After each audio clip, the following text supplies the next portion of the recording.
नमस्कार दोस्तों। और आज की इस कहानी का नाम है बेनकाब। अरे मेरे नन्हे मुन्ने, कहाँ हो? आज मैं ऐसी बातें बताऊंगी जिसको तुमको सुनते ही दोनों उछल पड़ोगे। वो क्या है दीदी, बताइए ना प्लीज दादी। प्लीज दादी। अच्छा अच्छा बस करो, रुक बताती हूँ। तुम्हारी मोनिका बुआ आ रही है 2 दिन बाद। अभी अभी मेरी उनसे बातें हुई है। जमुना जी अपने पोते रवि और पोती शिवू से बोली। रवि बोला, अरे वाह दादी, मतलब रियांश और रिया भी आ रहे हैं। हम सब खूब साथ में खेलेंगे और मजे करेंगे। उतने में शिबू बोली, और मोनिका बुआ के हाथ का खाने भी खाने को मिलेगा रवि। बुआ को बहुत ही अच्छी अच्छी खाने की डिश बनाने आती है। जमुना जी भी पोते पोती की बात खुश सिर्फ सुन रही थी। आखिर 2 साल बाद आ रही थी उनकी बेटी मोनिका। पिछली गर्मी की छुट्टियां में दामाद रंजीत जी और अपने परिवार के साथ 4 धाम की यात्रा पे चले गए थे। इसलिए मोनिका और बच्चे नहीं आ पाए थे। जमुना जी और पति रमेश जी बेसब्री से बेटी और नाती नातिन के आने का इंतजार करने लगे।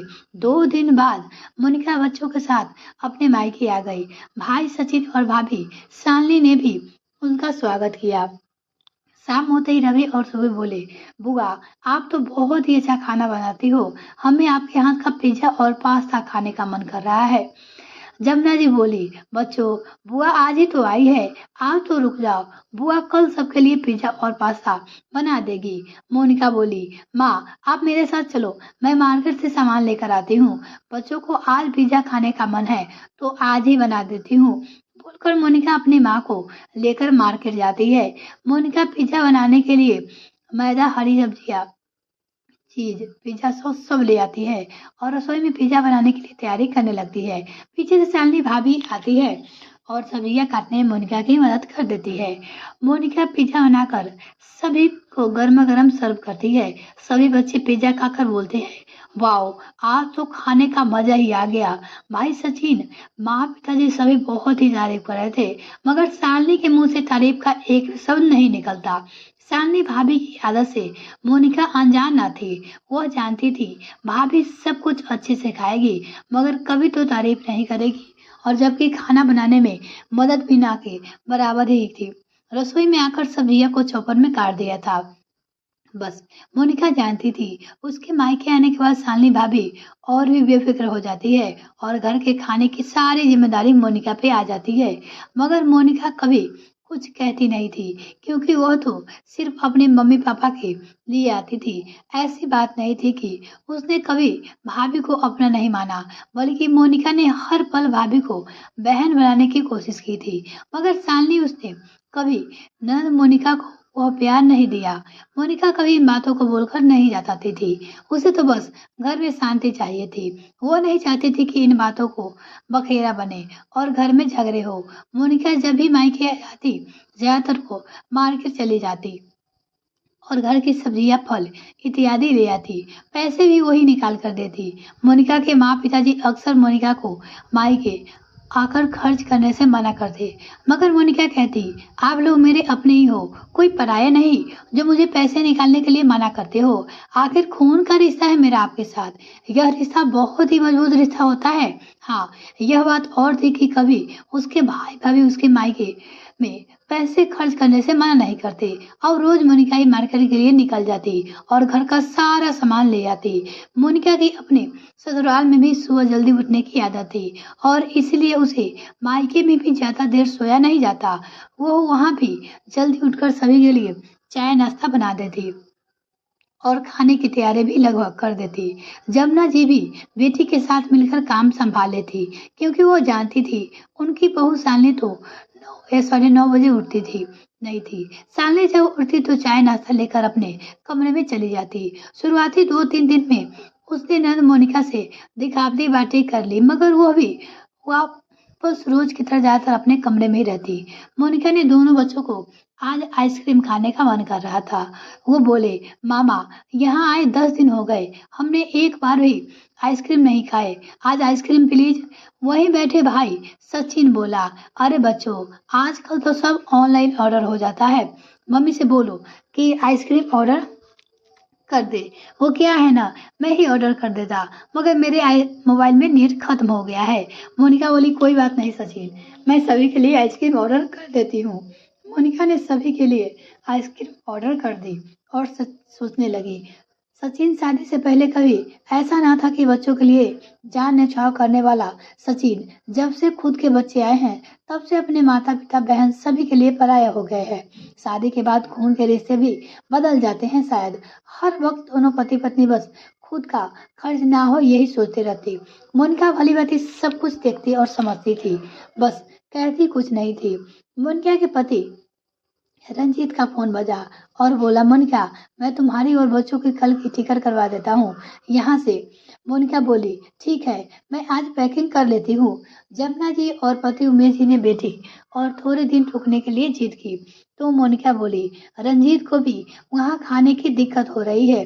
टिफिन मालिक को बोल रखा तो है 2 समय का खाना देने के लिए, इसलिए इतने समय रंजीत ने मैनेज कर लिया। अगले साल फिर आऊंगी। मोनिका अपनी पैकिंग करने चली जाती है। तभी सचिन टीवी ऑन करता है तो न्यूज में खबर फैलती है कि सब जगह कल से लॉकडाउन लग रहा है, वो भी पूरे 2 महीने के लिए, जिसमें कोई भी कहीं भी आ जा नहीं पाएगा।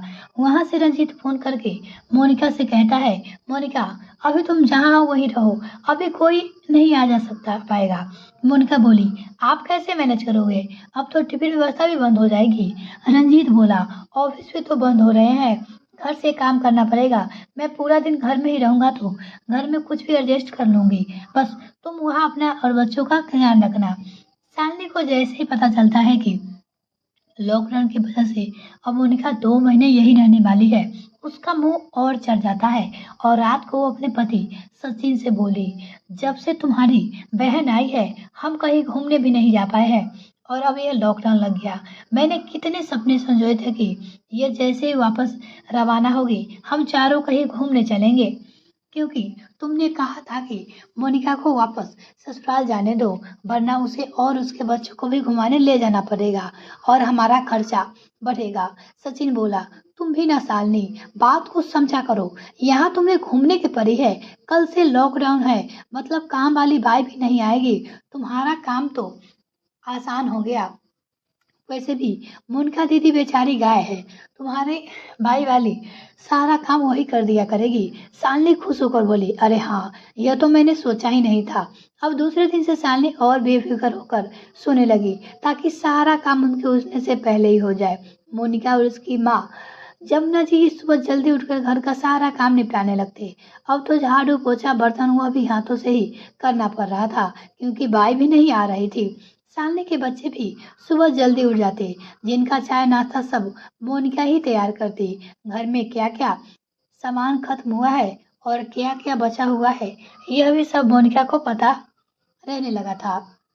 लॉकडाउन में वो भी बाहर जाकर खाने पीने का सामान लाती। सचिन और शालिनी सिर्फ खाने पीने से मतलब रख रहे थे, वो जानबूझकर मोनिका से पूछते ही नहीं थे कि क्या खत्म है क्या लाना है, क्योंकि उनके लिए तो मोनिका बिना पगार वाली नौकरानी बनकर रह गई थी। जो नौकरानी करती थी, साथ ही साथ वो अपने पैसे भी खर्च करती थी।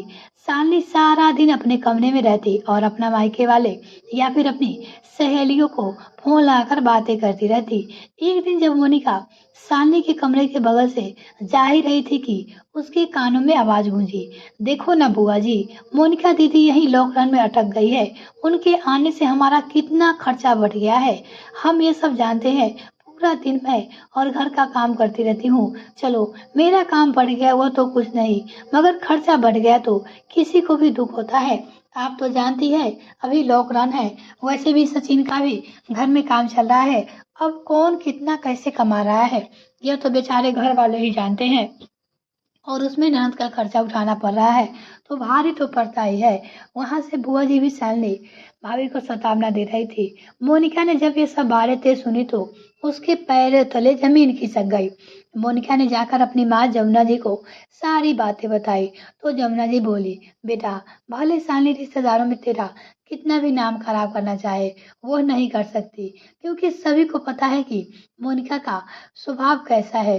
तू जब सारा सामान लेकर मार्केट से आती है तो मेरी सोसाइटी वाले यही बोलते हैं कि आपकी बेटी कितनी करती है अपने मायके के लिए, और कल ही जब तेरी चाची जी का फ़ोन आया था और तू रसोई में खाना बना रही थी, तो वो कह रही थी, हमारी मोनिका कितनी अच्छी बेटी है, जो घर में भाभी के रहते हुए भी रसोई का काम करती है। और सभी शालिनी का व्यवहार भी अच्छे से जानते हैं कि शालिनी कितनी बड़ी-बड़ी बातें करती है और काम कुछ भी नहीं करती। मोनिका बोली, माँ, मैं कभी भी दिखाने के लिए या फिर तारीफ़ पाने के लिए काम नहीं करती और ना दिखाने के लिए पैसे खर्च करती हूँ कि मेरे पास बहुत पैसे हैं। मैं तो इसलिए सब करती हूँ कि मैं अपने भाई-भाभी को अपना समझती हूँ। मेरा इस घर से खून का रिश्ता है। मेरे भाई-भाभी से लगाव है। भाभी सुबह इतनी लेट उठती है, फिर भी मैं कभी उन्हें कुछ नहीं कहती। मैं बिना झिझक कर घर का सारा काम कर लेती हूँ। फिर भी वो पीठ पीछे मेरी इतनी बुराई करेगी, यह मैंने सोचा भी नहीं था। रात को सचिन का घर का हिसाब कर रहा था, तो उसे लगा उसकी शालिनी के अलावा हॉल में कोई नहीं है। वही बालकनी में मोनिका खड़ी थी। सचिन बोला, शालिनी, हमारी फ्री काम वाली मोनिका दीदी की वजह से इस महीने हमारा बहुत ही कम खर्चा हुआ है। शालिनी बोली, अब यहाँ मायके में अटक जाएगी तो और क्या होगा? बोलकर दोनों हंसने लगे। मोनिका को अपने भाई सचिन से यह उम्मीद नहीं थी। उसे सचिन और शालिनी की बातें दिल से लग जाती है और दूसरे दिन मोनिका की तबीयत बहुत ही खराब हो जाती है। उसने सुबह उठा तक नहीं आता। थोड़ी देर बाद उसने बच्चों को आकर कहते हैं, मम्मी, बहुत जोरों से भूख लगी है, कुछ खाने को है तो दो ना। तब तक हमने कुछ नहीं खाया है। मोनिका धीरे से उठकर रसोई में जाती है तो देखती है कढ़ाई पतीली सब खाली है। साली रसोई साफ कर ही रही थी कि मोनिका बोली, भाभी, आपने अभी तक बच्चों को कुछ खाने को नहीं दिया क्या? साली चिल्लाकर बोली, मैं आपके बच्चों की नौकरानी नहीं हूँ, समझी जो आप सो रहे हो और मैं इन सबको बनाकर दूँ। हम चारों का खाना बनाकर हमने खा लिया है। आप लोग अपना देख लो। मोनिका ने देखा कि उसके मम्मी-पापा और बच्चे भूखे बैठे हैं। मोनिका आज बहुत ही गुस्से में थी क्योंकि जब कोई इंसान रोज़ सबके लिए काम करता है और वह एक दिन काम नहीं कर पाता तो ज़रूरत के समय उसकी कोई मदद नहीं करता। मतलब मेरे इतने दिनों तक का यहाँ रहने का बदला ऐसे चुकाएगी उसकी भाभी। यह तो उसने कभी सोचा ही नहीं था। जमुना जी जल्दी से उन सभी के लिए खिचड़ी बनाई और सभी को खिलाई। इतने मोनिका की नज़र कायरा का फ़ोन आ जाता है, तो उसे मायके से कुछ किलोमीटर पर दूरी पर रहती है। कायरा ने पति आदेश बहुत ही बड़े ऑफिसर थे। मोनिका बोली, दीदी, क्या आप मेरे यहाँ से निकलने का कुछ इंतजाम कर सकती हो? अब बहुत दिन हो गए मुझे यहाँ। वहाँ रंजीत भी अकेले है। कायरा बोली, भाभी, मैं कल ही आपको लेने आती हूँ। आदेश आपका पास बनवा देंगे, जिसको आप वापस रंजीत के पास जा सकती हो। दूसरे दिन आदेश कायरा मोनिका को उसके मायके लेने पहुंच जाते हैं। मोनिका ने जाने के लिए पैकिंग कर रखी थी और ननद रंधोई के लिए खाना और मिठाई बना रखा था क्योंकि वो जानती थी उसकी भाभी ने कुछ करने वाला नहीं है। सभी ने खाना खाया और वो लोग जाने के लिए कार में बैठ गए। पीछे से सचिन और शालिनी भाग कर आए और बोले, दीदी, कुछ गलती हुई तो माफ करना। और दोनों बच्चों को 500 रुपए पकड़ाते हुए बोले, हमारी तरफ से बच्चों के लिए कुछ कपड़े ले लेना। मोनिका ने बदले में 2000 का नोट पकड़ाते हुए शालिनी से कहा, यह लो मेरी तरफ से आपके बच्चे के लिए कपड़े ले लेना। रास्ते में मोनिका सोचने लगी, जब मेरे साथ इतना बुरा व्यवहार करना था तो अब अंत में यह सब दिखावा क्यों? बस इसीलिए कि दूसरे के सामने अच्छा कैसे बना जाए।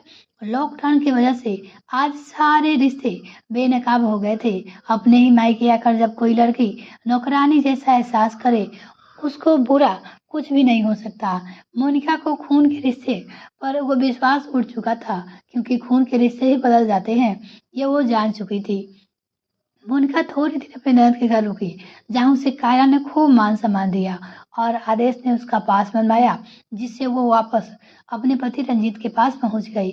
आज उसे अपने घर वापस आकर बहुत ही खुशी महसूस हो रही थी। यह कहानी आपको कैसी लगी दोस्तों, कमेंट में लिखकर जरूर बताइएगा और आप अपनी राय भी कमेंट सेक्शन में लिखकर बता सकते हैं। अगर आपके पास ऐसी कोई कहानी है तो आप मुझे ईमेल द्वारा भेज सकते हैं।